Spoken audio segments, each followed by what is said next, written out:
Let's get to some international headlines. Let's talk about Cuba. The AP says 2 Mexican Navy ships of humanitarian aid docked in Cuba today as a U.S. blockade deepens the island's energy crisis. The ships arrived 2 weeks after President Trump threatened tariffs on any country selling or providing oil to Cuba, prompting the island to ration energy in recent days.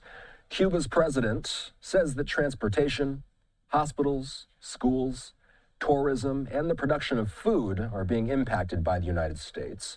Cuban aviation officials say there isn't enough fuel for airplanes to refuel on the island, and the Mexican government's aid ships are carrying loads of food and personal hygiene items. Connor Pfeiffer is here. He's a senior director of government relations at the Foundation for Defense of Democracies. Remind us, Connor, where did this begin? Did the U.S. start squeezing Cuba because of the Cuba-Venezuela connection? It's great to be with you, Austin. So this began because Cuba, for many decades, being outside assistance, first from the Soviet Union, and then now more recently from Russia, and then Venezuela. And they've been taking that aid from oil from Venezuela, and they've been selling it to China for hard currency as well as to fuel the Cuban economy. All right. What does the U.S. gain from tightening its grip around Cuba's oil? By tightening its grip around Cuba's oil, the United States is able to put the regime in a difficult position, which is that they're not able to fuel the Cuban economy, and the regime will not be able to continue to do things like tourism, aviation, and other things that provide capital and cash to the Cuban military and Cuban intelligence services. The objective here is not to hurt the Cuban people. The United States is even sending humanitarian assistance through the Catholic Church to Cuba. So that's not the objective here. The objective here is to increase pressure significantly on the Cuban regime so that the regime ultimately makes the decision to let there be political reforms and eventually a change in regime to a democratically elected government. I will just say, it sounds like the connection is a little bit spotty. We can't hear you right now. I got to bounce a quote off of you. The AP quotes a Cuban resident as saying, "We're living through the difficult times of great need and uncertainty, and we don't know how long this will be like this." Connor, what does the U.S. want to see in order to lift these sanctions?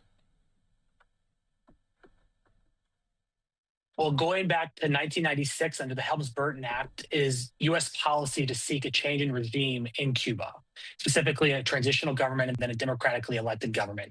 The Trump administration has been clear. There needs to be change in Cuba. The Communist Party of Cuba has ruled the island for far too long. And so the regime needs to come to the table and make commitments to make there be some kind of political transition in the future.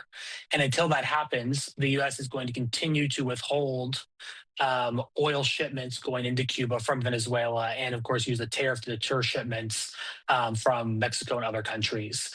The onus here is on the Cuban regime, again, not to hurt the Cuban people, but for the Cuban regime to change.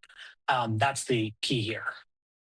You know, Connor, is the U.S. completely to blame for Cuba's current challenges? I've read the country has infrastructure issues to begin with.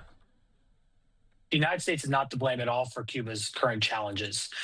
The regime has been in power since the 1950s.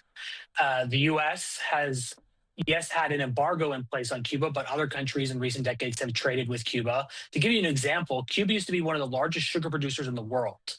Now Cuba is one of the largest sugar importers in the world because the Cuban regime has let its economy falter under communism, has not opened up the economy to entrepreneurship, small businesses, and other kinds of free market activity that would let the economy grow, and has instead chosen to concentrate control of the economy in the hands of the military. The military runs most of the hotels that Russian and other tourists from Europe go to in Cuba, for instance.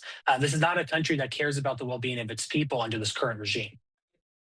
Connor, good to see you. Thanks for coming on. Thanks so much, Austin. You bet.